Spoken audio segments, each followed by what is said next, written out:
Vinicius Junior couldn't miss.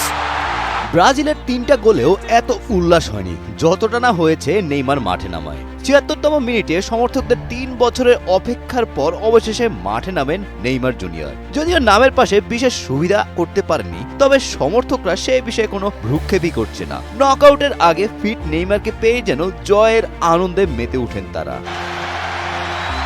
ম্যাচের ৭৬তম মিনিটে Matthews কুনিয়ার বদলি হিসাবে নামেন নেইমার। দীর্ঘ চোটের পর কোনো ঝুঁকি না নিতে কোচ কার্লো আনচেলত্তি তাকে ম্যাচের শেষ ভাগে মাঠে নামান। ১৫ মিনিটে এই সংক্ষিপ্ত উপস্থিতিতে নেইমার ১৪টি পাসের মধ্যে ১৩টি নিখুঁতভাবে সম্পন্ন করেন এবং একটি শট নেন, যা সরাসরি স্কটিশ গোলরক্ষকের হাতে জমা হয়। এদিকে একটা অ্যাসিস্টও পেতে পারতেন যদি ভিনিসিয়াস জুনিয়রের শট স্কটল্যান্ডের গোলকিপার না ফিরিয়ে দিত।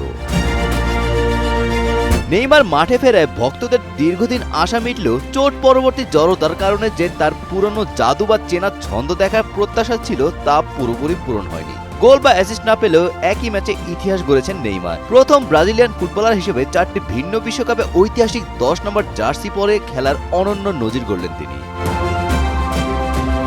ম্যাচের শুরু থেকে স্কটিশ রক্ষণভাগের উপর চেপে বসে ব্রাজিল। মাত্র 7ম মিনিটের ডিফেন্সের ভুলে বল জালে জড়ান ভিনিসিয়াস জুনিয়র। প্রথমার্ধের ঠিক শেষ মুহূর্তে দ্বিতীয় গোলটি করেন তিনি।